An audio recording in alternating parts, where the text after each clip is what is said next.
የሱዳኑ ጎርፍና የግብጽ ተረት የግብጽ የውሸት ክስ ሲጋለጥ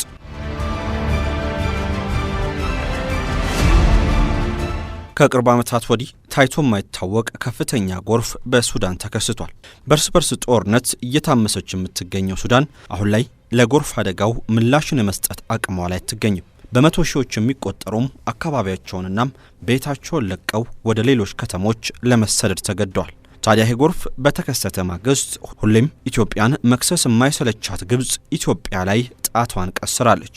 ለአሁኑ ጎርፍ መከሰትም የኢትዮጵያ ህዳሴ ግድብ ምክንያት መሆኑን በማንሳት ጉዳዩን እያራገበችው ሲሆን ኢትዮጵያም ለግብጽ ምላሽን ሰጥታለች። ለመሆኑ የሱዳኑ ጎርፍ እንዴት ተከሰተ? የህዳሴው ግድብስ ለጎርፍ አደጋው ምክንያት ይሆናል? በዛሬው ጥንቅራችን እንመለከተዋለን። እስከ ፍጻሜው አብራችሁን ቆዩ።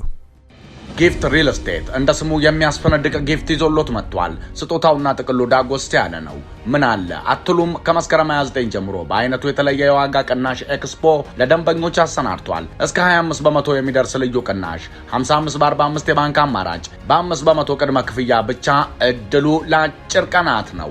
የት ካላችሁ በለገሃር የድሮ ባቡር ጣቢያ ፊት ለፊት 85000 ካሬ ሜትር ላይ ያረፈ ቅንጡ መንደር፣ ትምህርት ቤት፣ የህክምና ተቋም፣ የስፖርት ማዘውተሪያ እና የህፃናት ማቆያ ከመዋኛ ገንዳ ጋር አሟልቶ የያዘ ትልቅ መንደር ተገንብቷል። በተጨማሪ በ22 በሲኤምሲ በተክለ ሃይማኖት በቦሌ አትላስ እንዲሁም በአያት ዝነጥ ያሉ አፓርትመንቶች፣ የንግድ ሱቆች እንዲሁም ቪላ ቤቶችን በተመጣጣኝ ዋጋ ከጊፍት አማራጭ በሽ ቀርቦሎታል። ስጦታን ከጊፍት ለአጭር ጊዜ ብቻ እድሉን ለመጠቀም ቀድሞ ይገኙ እና ከጊፍት ሲገዙ እንደማያፍሩ ልጠይቅ። ለበለጠ መረጃ 0981674340 ወይም 0994842324 ይደውሉ። ጊፍት ሪል ስቴት። በሱዳን ምን ተከሰተ? ሱዳን ቀስ በቀስ እየሰመጠች ትገኛለች። ከሐምሌ ወር ጀምሮ በርከት ያሉ ቀበሌዎች ሙሉ ለሙሉ በጎርፍ ተውጠው ሰምጠዋል። የማያቋርጠው ጎርፍ ከ18 የሱዳን ክልሎች ውስጥ 13ቱን አዳርሷል። በርካቶች በጎርፉ የሞቱ ሲሆን 124000 የሚደርሱት ደግሞ ቤትና ንብረታቸውን ለቀው ለመሰደድ ተገዷል። በአጠቃላይ ደግሞ 190000 የሱዳን ዜጎች የጎርፍ አደጋው ተጠቂ ሲሆኑ ከተሞችን ከሌሎች ከተሞች የሚያገናኙ የመኪና መንገዶች በጎርፍ አደጋው ተጠራርገው ተወስደዋል። በጌዚራ፣ በናይል፣ በካርቱምና በማዕከላዊ ዳርፉር ቀድሞውኑም በጦርነት የወደመው የሱዳን መሰረተ ልማት አሁን ከአፈር ተደባልቋል።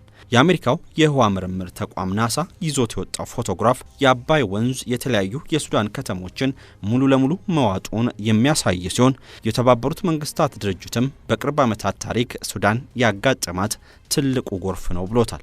ይህ ሁሉ የተከሰተው ታዲያ ሱዳን በርስ በርስ ጦርነት ምክንያት የመንግስት መስሪያ ቤቶቿን ዘግታም ሁሉም ነገር ወደ ጦር ግንባር ባለችበት ወቅት ላይ ነው።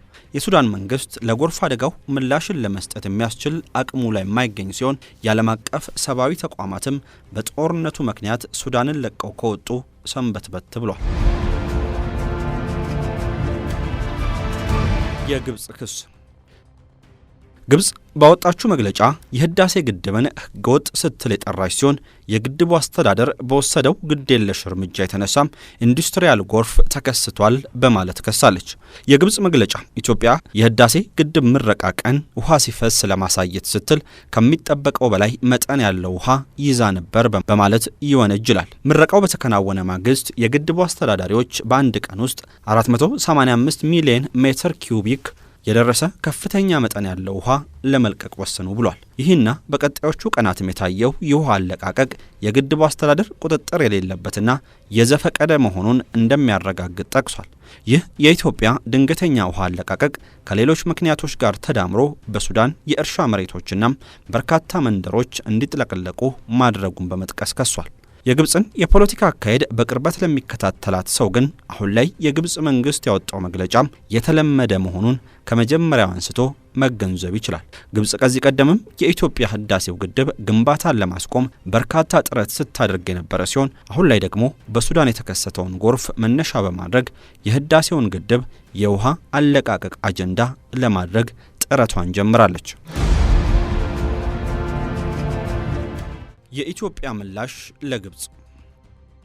የኢትዮጵያ የውሃና ኢነርጂ ሚኒስቴር ግብጽ የህዳሴ ግድብ በአግባቡ ባለመተዳደሩ ምክንያት የተለቀቀ ውሃ በሱዳን ጎርፍ እንዳስከተለ በመግለጽ ያወጣችውን መግለጫ በሐሰት የተሞላና ተንኮል አዘል በማለት ውድቅ አድርጎታል።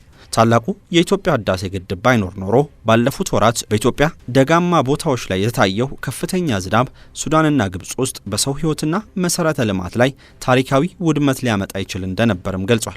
የውሃና ኢነርጂ ሚኒስቴር ባወጣው መግለጫም ግብጽ በሐሰት የተሞላ ቅራኔ የሞላበትናም የተዛባ ረጅም መግለጫ አውጥታለች ሲል ከሷል። የግብጽ የውሃ ሀብትና መስኖ ሚኒስቴር ያወጣው መግለጫም ዓለም አቀፉን ማህበረሰብ ለማሳሳት እንዲሁም ሐሰተኛ የተጎጂነት ትርክት ለመፍጠር ያለመ እንደሆነ ገልጿል።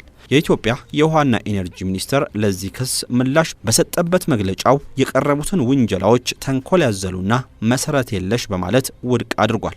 የግብጽ መንግስት ተቋማት ታላቁ የኢትዮጵያ ህዳሴ ግድብና የአባይ ወንዝን በተመለከተ በሚያወጡት መግለጫ ላይ ውሸት ዋና አካል ሆነዋል ብሏል። ብሉ ናይል ከህዳሴው ግድብ በፊት የነበረውን ታሪካዊ የፍሰት መረጃ በቀላሉ ማነጻጸር በቀላሉ እውነታው የት እንደሚገኝ ያሳያል ሲልም የቀረበውን ክስ አጣጥሏል። የህዳሴ ግድብ ከዚህ ቀደም የታችኛው ተፋሰስ ሀገራት ላይ ይደርስ የነበረውን ከፍተኛ የጎርፍ መጠን እንዲቀንስ ማድረጉን ለማስረዳትም በሱዳን የተመዘገበውን የ93 ዓመታት የውሃ ፍሰት መረጃ ጠቅሷል።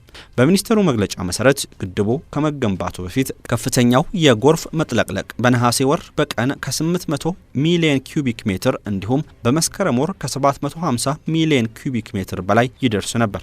በነሐሴ 2017 ደግሞ ይህ ቁጥር በአማካይ ወደ 154.7 ሚሊዮን ኪዩቢክ ሜትር ዝቅ ማለቱን መስከረም ላይ ደግሞ 472 ሚሊዮን ኪዩቢክ ሜትር ሆኖ መመዝገቡን አስረድቷል። ቁጥሮቹ ራሳቸው ይናገራሉ ያለው የውሃና ኢነርጂ ሚኒስቴር ግድቡ የብሉ ናይል ውሃ ቁጥጥር በተደረገበት ሁኔታ እንዲፈስ በማድረግ በታችኛው ተፋሰስ ሀገራት የሚገኙ ማህበረሰቦች ሕይወትና ንብረቶች ካስከፊ ጎርፍ እንዲጠበቁ ማድረጉን ይፋ አድርጓል። ታላቁ የኢትዮጵያ ህዳሴ ግድብ ባይኖር ባለፉት ጥቂት ወራት በኢትዮጵያ ደጋማ አካባቢዎች የተከሰተው ከባድ ዝናብ በሱዳንና በግብጽ በሰው ሕይወትና መሰረተ ልማት ላይ ታሪካዊ ጥፋት ሊያስከትል ይችል ነበር በማለትም የግድቡን ጥቅም አንስቷል። በተጨማሪም የግብጽ ክስ የሱዳን ባለስልጣናት በሀገሪቱ የተከሰተውን ጎርፍ በተመለከተ ከሰጡት ምክንያት ጋር የሚቃረን እንደሆነ በመግለጫው ሰፍሯል። የሱዳን የግብርናና መስኖ ሚኒስቴር የጎርፉ ዋነኛ ምክንያት ከኢትዮጵያ ጋር ምንም ግንኙነት የሌለው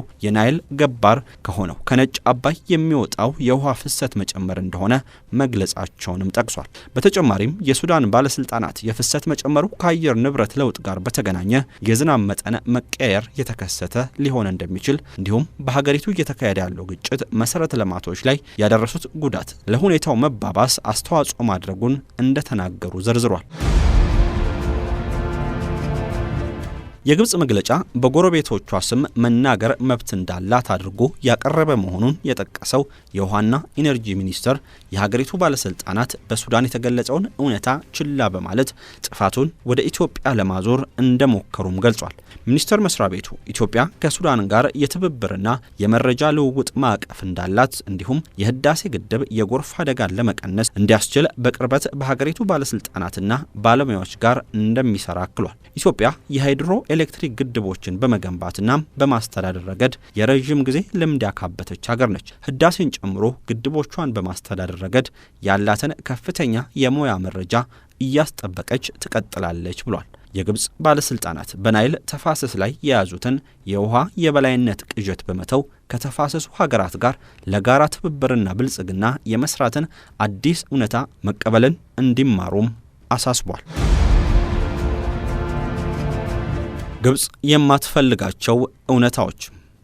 የግብጽ መንግስት በኢትዮጵያ ላይ የሚያቀርበው ክስ ከላይ ያለው የፖለቲካ ቆዳው ሲላጥ የሚከተሉትን እውነታዎች ያሳየናል።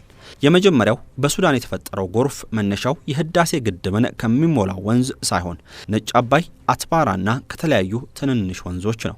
በአፍሪካ ቀንድ ያለው የአየር ሁኔታ ደግሞ ከፍተኛ ዝናብ እንዲከሰትና ወንዞቹ እንዲሞሉ አድርጓል። በሱዳን ያሉ ምሁራንም ይህንኑ ሀሳብ ሲጋሩ በቅርቡ ተመልክተናል። በተጨማሪም ግን ግድቡ ከመገንባቱ በፊት ከፍተኛው የጎርፍ መጥለቅለቅ በነሐሴ ወር በቀን ከ800 ሚሊዮን ኪዩቢክ ሜትር እንዲሁም በመስከረም ወር ከ750 ሚሊዮን ኪዩቢክ ሜትር በላይ ይደርስ ነበር። በነሐሴ 2017 ግን ይህ ቁጥር በአማካይ ወደ 154.7 ሚሊዮን ኩቢክ ሜትር ዝቅ ማለቱን፣ መስከረም ላይ ደግሞ 472 ሚሊዮን ኩቢክ ሜትር ሆኖ መመዝገቡም በቅርቡ ይፋ ተደርጓል። ኢጋድ በቅርቡ ያወጣው መረጃ ደግሞ በአባይ ተፋሰስ ሀገራት ከዚህ ቀደም ታይቶ የማይታወቅ ከፍተኛ የዝናብ መጠን መከሰቱን ያሳያል።